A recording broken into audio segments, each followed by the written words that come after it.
Am I the asshole for uninviting my daughter to our Christmas gathering? I am a mother of 4 children, 2 older sons and 2 younger daughters. All of them are adults and have moved out a long time ago. I have always been close with my daughter Sally, while Penny has always liked to have her own space, which I don't mind. They're both beautiful, talented young women that I thought I couldn't be more proud of. We're having early Christmas this year. First week of December, I was inviting everyone around for Christmas dinner, gift giving, and the lot. When I phoned Penny yesterday to clarify a few things, she mentioned that she and her husband would not be coming. When I asked, she said that they had separated for now as he had cheated. I said that it was surely better to spend time with family if this was the case, and maybe she should come home for some time.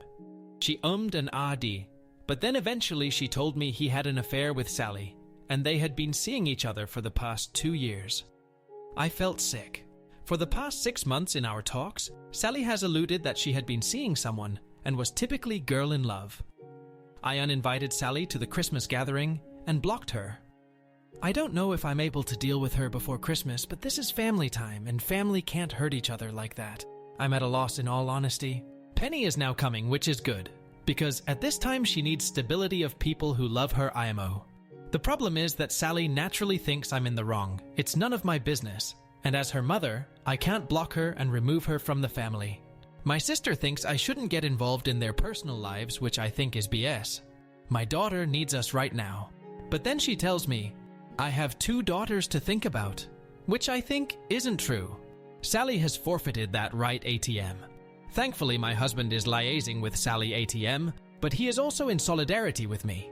So are we in the wrong for uninviting a daughter for Christmas? A small update. Penny's MIL found out. While me and her have only spoken a few times, she did dote on Penny, and I know Penny got along well with her. I haven't spoken to her personally, but I know she phoned my daughter and was really supportive and crying. My sister said that if Sally isn't invited, then she isn't going either, which is fine by me. She wasn't invited in the first place due to the pandemic. Otherwise, I've been working and doing some crochet, so it's been quiet update one. My daughter Penny has been staying with us. She works from home. My husband and eldest went to get some more of her stuff from her old house. Penny's mother-in-law, Jane, was there and was very helpful and sweet. She also bought some mint hot chocolate for our Penny and Christmas candles. I know they're her favorite.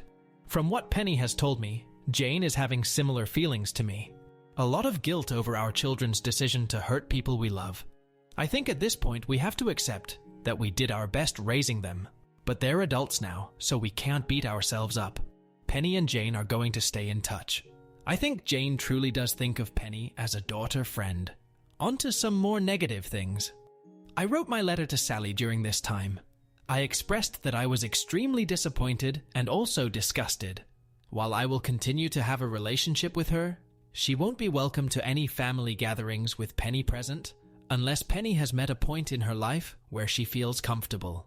I told her what some of you had said, that not taking a side would be a side, and that she had for all intents and purposes already uninvited herself when she was so cruel to her sister. Sally had apparently come up on Friday and knocked on the door. I was out shopping at the time. My husband spoke to her.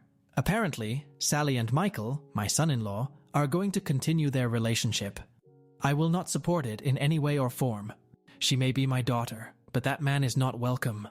I am supporting Penny through the divorce, and if Sally ever expects money for the wedding or a house, then she's a very naive girl. My husband sent her away, after which Sally said we'd have to get over it someday. Otherwise, the Christmas gathering was lovely. It was strange not getting drunk and playing board games due to COVID, but still a pleasant time. My hip hurts from the cooking, but husband and Penny did the cleaning up, so who's the real winner? Update 2. First of all, Penny is doing well. She met someone new about a year ago. They're incredibly supportive and sweet, and they made such an effort in getting to know me and my husband. Penny was still living with me when she started seeing them, so I got to watch their relationship develop. And although Penny is a grown woman, I couldn't help but be reminded of when she was a child and having crushes. It was very endearing, and I'm glad I got to witness firsthand the smile her new partner gives her. Penny also got a new job and has moved to Ireland with her partner. Sally and Michael have continued their relationship. I don't have a lot of love to give Michael. I am civil enough, but frankly, it is difficult for me to become invested in their relationship at all. Michael recently asked my permission to marry Sally, which was disrespectful to say the least. Penny still lived with me last Christmas, so again they were not invited. I am not hosting this Christmas, and am instead going to go visit my eldest son. He and his wife had a little boy at the beginning of this year. They've asked me to stay with them for a little while so I can help with the cooking and cleaning, as they have been struggling a little bit. Finally, my husband passed away 9 months ago. He fell while on a walk and hit his head, and was there for some hours before someone found him. It's been a difficult transition, to put it mildly. Being a little bit on the older side, I've lost a fair few people in my life, and while I did grieve, I always had the strength to continue. Losing my husband made me realize how much I relied on him. Not just to take the bins out, or pick me up from choir practice, but all the times I was angry, sad, and overwhelmed, and he was there for me. When other people passed away, at least you get moments of respite in the grief, where you just sort of forget they've passed. With my husband, there are only reminders. Every time I wake up alone, when I now have to take the bins out, when I have to cook a meal just for one person. There's not really a moment of peace in this grief, and I have found it very difficult to deal with. It's his birthday at the end of November, and there was another moment of grief as I had to get rid of my notes for birthday gift ideas in my notebook. Everything has just been so painful to deal with, and I just cannot stop crying even after all this time. I just can't even stand to think of the good moments I shared with him because it just hurts too much. I know there's not a correct way to grieve or time limit, but I just feel like I've got to get up and start looking after myself for everyone around me.